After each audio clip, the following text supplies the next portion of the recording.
Confidence, what is it and how do you get more of it? In this video, I'm going to show you 10 ways to keep your confidence high. Check it out. Hi, it's Michael. This video is all about confidence and how to keep it high. So first of all, what is confidence? Confidence is basically your belief in yourself, your feeling that you can confide in yourself, that you can trust yourself. And you can't fake it. You got to really build it and strengthen it. So this video is about strengthening it, maintaining it at a high level. And again, you really can't fake it. So I've come up with 10 things that that over the years that I've come up with, either working with my clients or working with family, friends, my own personal experience. And these are things that have really proven over time to keep confidence high. So here they are. So the first thing is staying true to your core principles. First of all, write down your core principles and values, things that are important to you, and put them in a place where you can look at them on a regular basis. And this is going to remind you, it's going to be like an anchor for you in tough times that, hey, this is here for me all the time. This is my bedrock. All I have to do is look at these, and these are going to be my guideposts. So that's number one, the first way to keep your confidence high. So number two, the second way to maintain a high level of confidence is to tell the truth. Primarily, always tell the truth to yourself. Don't be in denial. Tell yourself the truth. Look in the mirror. If something needs to be fixed, if something is going wrong, be honest about it. Doesn't mean you have to solve it right away or be perfect, but at very, very least, be really honest with where you're at. If you do that, you're going to have higher self-confidence because you're going to be honest with yourself. You're not going to be cheating yourself. Okay? And you want to take a step further as you start being a little more honest with other people as well. So that's number two. Okay, number three, pretty basic, is just simply get some exercise every day, or at least 5 days a week. You gotta get out there and exercise. Your body, your brain, your entire psyche, everything is made for movement, made for exercise. So however you can do that, get some exercise. It's gonna produce really good chemicals, neurotransmitters, all these kinds of things in your brain and your body that's gonna actually boost your confidence. Serotonin, endorphins, testosterone, all kinds of things that have really been proven to make you feel more confident. So however you can do that, make that happen at least 30 minutes a day. That's really gonna help a lot. Okay, number four, the fourth thing that's gonna help you maintain a high level of confidence is something I call fail forward. Now, I didn't invent this, I actually learned this from the actor Will Smith. He has a great video if you just Google Will Smith fail forward. But essentially what it means is that it's okay to make mistakes. As long as it's not like super high consequences and like, people don't die and things like that, like it's okay to fail. It's called trial and error. It's how amazing things get done. Don't be afraid to fail and fail forward. And what that means is that when you fail, and you will, everyone does, is you don't retreat, you don't back up. You might do it for maybe a day, but you really want to keep charging forward. You don't want to look at it as, some sort of a permanent failure. It's just a back step so that you can step forward again. So fail forward is another way to keep your confidence high. Okay, charging along here, we're gonna go with number five. I'm peeking right here. Turn anxiety into action. I can't stress this enough. I've written another blog on this. What this means is that, okay, it's very normal to feel anxious and worried, and you might even need to pause and kind of think things over. But to the extent that you can, take a little tiny action on your concern or worry or problem, and just anything. That could just mean talking to someone about it. That is a step towards solving the problem. The more you let things fester, the more you feel out of control, powerless, and that really erodes your self-confidence. So you want to start taking some small actions towards solving the problems in your life. It doesn't mean that you have to solve things right away. It just means you need to start taking more action. Okay, so number six, this is a big one.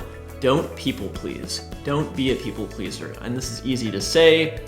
It's one of the things I've been challenged with for a long time. Most people have people-pleasing tendencies because you're human. You want to make people happy or be liked. It's a very human thing.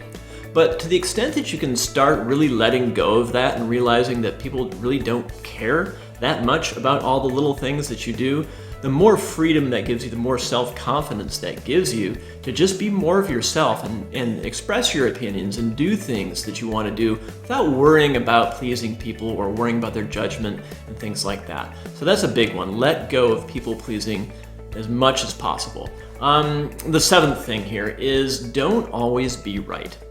Don't feel that you have to win every argument. Get a little more secure with being wrong, with not knowing. So going into maybe a meeting at work or some sort of a situation, being okay with not being a know-it-all or an expert, just like having this attitude of I don't have to be right, and that's okay, and that can boost your self-esteem because when you're wrong, you're not like devastated by it. Okay, so that's a big one. The eighth thing I have, number 8 for maintaining a high level of self-confidence, is look to inspiration as opposed to comparison. Okay, here's what I mean by that. Have you ever done this thing like scrolling through Instagram or social media and just like looking at everyone's awesome photos and maybe feeling a little insecure that you're not as cool as them? I never have. No, I have. And we all have, probably. Or maybe you're not on social media. But the point is, it's very easy in today's world to fall into the trap of comparing yourself to somebody else. And typically you compare that person's highlight reel or their best characteristics maybe to your worst ones. And again, very normal thing to do, but please stop doing that. You can look to someone's awesomeness as inspiration. Like, I want to, incorporate something that they're doing. That's cool. But remember that they're not perfect. They have all kinds of worries and stress and problems, just like you. So that is a big one. Stop comparing yourself in that way and seek inspiration from people as opposed to a comparison. Okay. So number 9, the ninth thing that I have in my top 10 list for maintaining a high level of confidence is always be learning. So ABL, maybe, always be learning. What this means is that you embrace like a student mindset, like you're a student of life, and that no one knows everything. No one arrives at ultimate wisdom or ultimate happiness. And so what your job is to be really curious. If you're wrong, that's normal, learn. You can learn really about anything these days. So have the mindset of the student as opposed to the expert. And that way your confidence doesn't get shattered when you realize, hey, I don't know about this, right? So always be learning. And number 10 in my top 10 list, this is a tough one. I say this for last. This is probably the most challenging. It's empathy. Use empathy. What I mean by this is that when someone is difficult in your life, like a difficult relationship or a difficult coworker or a difficult boss, and they're kind of maybe clueless about respecting your boundaries, or they're just rude, or whatever it is, this is a difficult type of person, it's really easy to take it personally. It's really easy to get angry about it. And what I would say here is try to use empathy. What I mean is you don't excuse their behavior, right? So if they're way out of line, you can point that out and defend yourself and really be clear about what's appropriate behavior.